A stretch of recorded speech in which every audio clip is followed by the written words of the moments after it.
Coach PJ here. Are you an entrepreneur? Do you want to be an entrepreneur? Well, there's lots of folks out there that are working a traditional 9 to 5, and they want to find an opportunity that will allow them to quit their 9 to 5 and develop their own business and be an entrepreneur, be their own boss. Well, Noah Kagan has a video here that we're going to watch about how to do that while you're working a 9 to 5 and what it takes to do that.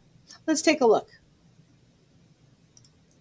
This video was inspired by two of my friends who have day jobs, and they've always been saying, I would love to be an entrepreneur, but is it for me? Yes, it's for every single one of you people. In this video, I'm going to help you figure out how you can actually start a business, even if you have a day job. So a little bit about my experience is that when I was starting AppSumo.com, this current company, as well as other businesses, I had day jobs. You don't have to quit your day job. You don't have to break up with your husband. You can do it. And even if you think you're not an entrepreneur, you might surprise yourself. Let's go. One of the things that inspires me to AppSumo is that we have a guy named Jeff who's making golf tees. We have Caitlin who bakes cakes. We have a lot of people who actually like working at AppSumo and also have side income that gives them a lot of creativity and also their control dial on the amount of money they can be making on the side. One thing I gotta tell you is that if you want to do your side income and you want to get that going, you have to overcome fear. And this was shocking, but you are not alone and you are not unique in that. Everyone is afraid of something. And specifically in business, we're afraid of people thinking we're failures. We're afraid of people rejecting us. I want to talk about a few things that you can get your fear muscles stronger. First off is the coffee challenge. So this is something that I have talked about for many, many years. It is going out anytime you buy coffee or anything and you ask for 10% off. So how does that look? I did it last week. And what you do is you go up in the coffee shop or any store and you say, hey, can I get 10% off this purchase? And I did it at Thoroughbred. They looked at me strange. They said, no. And I said, okay, thanks for the coffee and the cookie. And I walked out. The whole point is not to get a discount on your purchase. The whole point is to actually get rejected, realize it's not so bad, and move forward. At the end of the day in business, all you're asking is for an exchange of value. Can I give you this money for this service that I'm asking? That's it. And so if you can get more comfortable asking people for things, that is more likely that you will have a successful business. Now, really, I love the way he approached the ask. I can tell you that many business owners, many entrepreneurs, many folks who want to launch businesses do get in their own heads. And they get in their own heads for filtering and making decisions for the customer versus letting the customer tell them. And one of the very first things I suggest to entrepreneurs and people who have a product or service is to get feedback from the marketplace by asking folks, would you buy this product? Would you be interested in this? And really getting it in front of folks, which is the ask.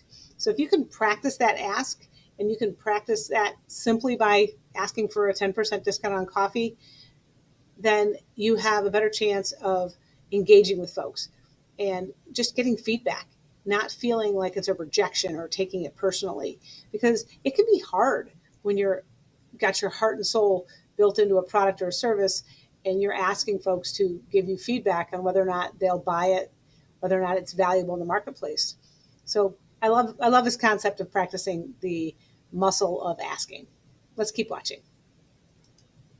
Realize on this planet, we've made up that all these things are important. What are we actually so afraid of? At the end of the day, it's all in our mind. So the more that you can practice this, overcome it, you'll start realizing how much more that you can actually do in life. The other thing I really want to plant a seed for you in your own mind is a phrase. And the thing I want you to realize this phrase is permission granted.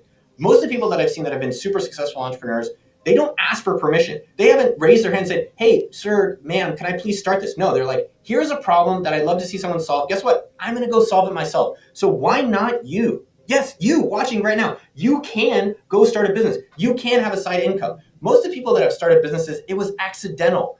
When Mark Zuckerberg started Facebook, it wasn't to build $1 billion, $1 trillion business. It was like, hey, it would be kind of cool to connect this thing. And then it started working. It's like, oh, wow, what do I have here? Same thing with AppSumo. I started this to make a few $1,000s a month and be able to help entrepreneurs just like myself. And now it is a sizable company, but it started out with just one customer.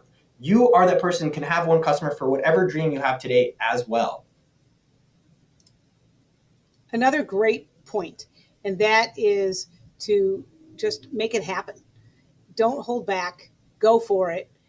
Put it out there. Put it in the marketplace. We all know folks who complain about something, but entrepreneurs are those that do something about that issue, that problem that presents itself. They find a solution. They're solution-based. So if you have an idea, don't get hung up in your head about whether it's the right idea, whether it's perfect. Perfect is the enemy of progress. And what he's basically saying is it's time to just put it out there, see what happens, and let it evolve. And read the marketplace. If they're responding to it differently than you expected, then change your approach. That's all. Let's keep watching. Why not you? One thing I want to highlight that's actually counterintuitive that people that have day jobs is an example of my buddy Steve Chu from mywifequitherjob.com. So Steve is an engineer from the Bay Area making a ton of money, and he started this blog documenting a lot of the side incomes and hustles he was doing. That is a great way for you to build your own business. Document this journey of you trying to do it. That can actually be the business of itself. But the interesting thing for Steve that I did want to highlight for all you out there is that he actually loved his day job. He stayed as an engineer even though he was making a ton of money doing his blog. So that's just something to consider, is that if you like your day job, you don't have to quit. Your side income gives you a lot of creativity and experimentation that you could potentially bring into your day job, or just be able to have fun doing it on the side. One thing as well that you can start today is write out your dream. My dream was to work abroad, make a few $1,000s a month. So it was very exciting for me to work in the mornings, work at lunch, work at night, on weekends. No one had to convince me to do it. So for yourself, what is your dream? And as you write that out, you might already be living your dream. Double thumbs up. But if you're not, make sure you're aware of what your dream looks like so you can stay motivated, because you will face tough times and it'll be more exciting. You're like, man, I can't wait for that to happen. Let me start working on that thing right now. Great point. Make sure you're passionate about what your product or service is. You have a day job, and your day job, pays the bills, keeps you focused on a certain part of your life, but your side hustle should be a high passion area for you. Something that you love, something that you enjoy, something that you connect with at a different level. Doesn't mean you can't like your day job. It just means that it fills a different part of your life, whether it's a creative part, whether it's a way in which you can touch your community, a way in which you interact with people, any of those. It could be a technology element that you love, but make sure your side hustle really is something you are passionate about. Make sure to subscribe to the channel if you want more juicy business videos for you. I put out 3 every single week to help you get your business or side hustle off the ground. Now, let me tell you 2 of my own stories, just to kind of plant more seeds about how you can create businesses even if you have a day job or you don't know about business. I don't know why people say that. It always bothers me. Business is common sense. You buy something, you sell it, and hopefully your expense is less than what you sell for and you make a profit. And importantly, you have to find out what are actual things people want. So for myself, I was working at Mint.com. I had a day job just like you. I was doing director of marketing. And for me, that was a great job. It did really well. It was a cool company, but I always wanted my own side income. My dream was to have my own company. Even at Facebook as well, I always wanted that. And so at Mint.com, I saw an opportunity, and it was the Facebook apps. My buddy Amit Gupta posted a Facebook app on his profile, and I was like, that seems like a neat business. I could do that. I know Facebook. I know a little bit of coding. I have a friend who's a developer in the Philippines. Maybe I can make an app. So I copied an app, and I launched it on the Facebook Marketplace literally about a week later, and instantly blew up. And I was like, this is interesting. So while I was working at Mint in mornings, at lunch, at night, on weekends, I was working on these apps, and I ended up becoming the #1 app developer. And only when I saw that income from these apps was comparable to my salary, or could be, that I feel comfortable quitting. I never recommend people quit their day jobs, for it's very clear the side income is better, or have your day job and your side income if you like both of them. The other story for myself is at AppSumo.com, this company that has now have almost 100 people. We're almost a $100 million business, which blows my mind. I was consulting at SpeedDate.com. Shout out Simon. Thank you for hiring me. I was doing their product marketing and product management. So I was figuring out what features to build for their website. I was only required 5 hours a week. So that gave me a lot of flexibility of what I really wanted to do on the side. So for yourself, if your day job is really consuming, you might want to figure out how do you do maybe 30 or 20 hours a week so you do have some capacity to start working on these things. I think one of the key things that helped me on this day job is that I was very focused on, hey, I really want to focus on how do I help entrepreneurs get customers. That was something where I knew the problem really clearly that was valuable and important. I didn't actually know how that was going to work, so I didn't rush into solving that. I was like, all right, let me keep experimenting with different ways I could do that. And that's what ended up being AppSumo, which is software deals for entrepreneurs. So 2 things that might help you on your own day job side income journey is, 1, make sure you can have enough time, especially if you have kids. That is tough. That is really tough. So you have to figure out, how do I make sure I have some time to be able to do it?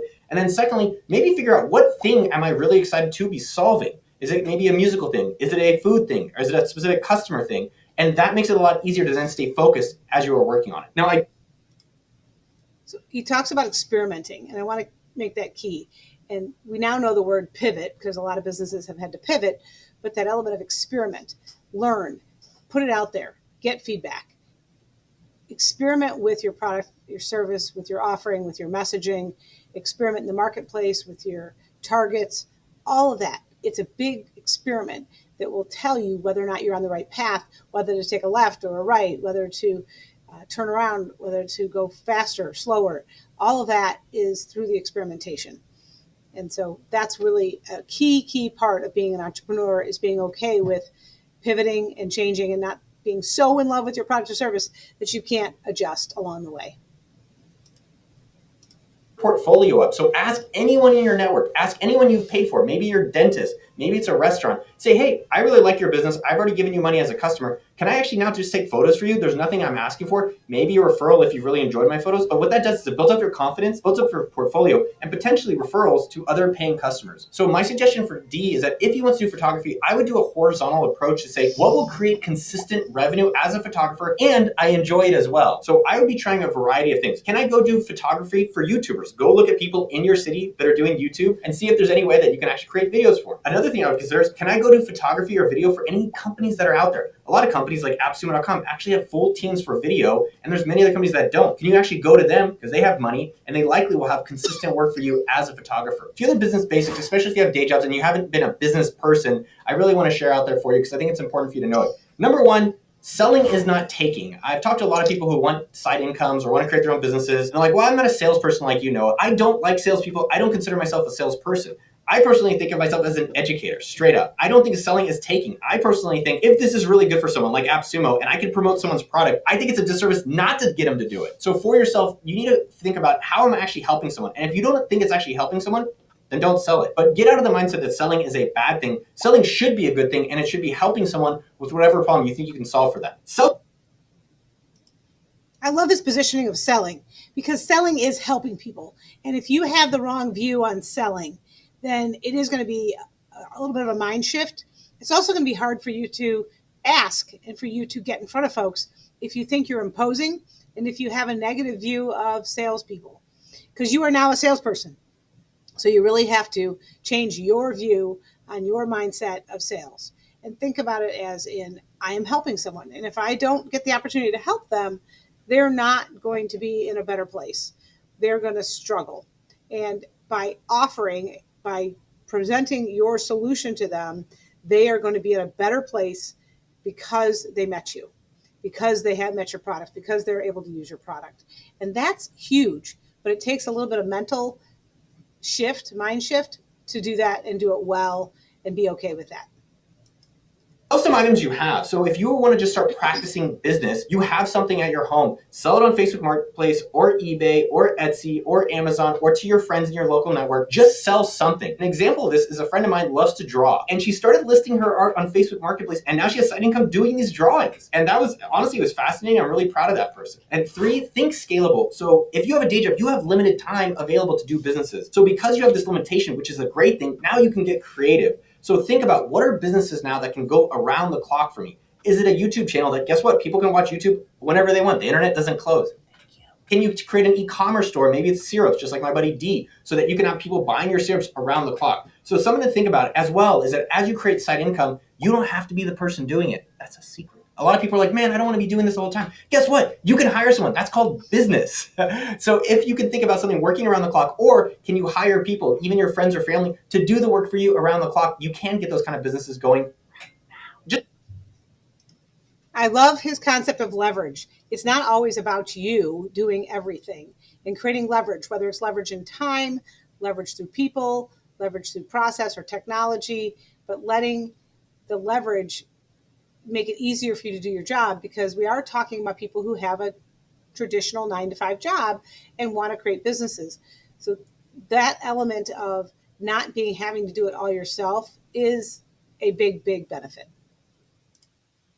Just to summarize some of the things as the major concepts to think about, is that how to start a business if you have a day job. 1, use your limited amount of time to your advantage. If you don't have a lot of time to think about things, figure out like, all right, what can I really do in this limited time that will actually sell and be able to start a business? Number 2, think about, what are the skills I have in my day job that I can actually translate to side income, or skills that I've used in my past. Number 3, you've got to plant your seeds today. These businesses take time, just like humans. We don't go through puberty till 13, people. Maybe, is it 13? I don't know. But that means that you got to start your business today, especially if you want to start making that income in years to come. So whatever it is, if it's YouTube, if it's going to be a food business, if it's going to be a consulting business, if it's software, whatever that is, just start getting things going every single day. Put in a few minutes and you'll be surprised what will actually come, at least in a year, if not beyond. And lastly, number 4, have a dream. Put out on paper for yourself. It doesn't have to be for anyone else. What is my dream? My dream was to make $3,000 a month, not have a boss or be anyone's boss, and be able to work wherever and whenever I want in the world. So what is your dream? Just make sure you write that down, put it close to your heart, and be excited about that. This should be a fun experience for you to create this side income and have fun in your own life. The beauty of being an entrepreneur, as much as there's a lot of challenges to it, you can create the dreams of whatever you want. So go out there and make that shit happen. Love Noah, love his message. And plant the seeds is one of his key things, which basically means get started. Even the littlest things. If you do not currently have an LLC, if you do not currently have a place to take payments, take revenue, to have a bank account that has the opportunity to do business banking, at least start there. It doesn't have to be your end all be all. It can be a company that you use as your business banking, and then you have it doing business as a DBA based on the passion you follow and your logo and your brand and how you do that. But at a minimum, start your LLC today. Start a business today that you can then begin to look at, how do I experiment? How do I try? How do I begin to see and plant the seeds that he's talking about? If you like this video, subscribe, comment below. If there's other videos you'd like me to react to, please put that in the comments as well. Your business profit. Until next time.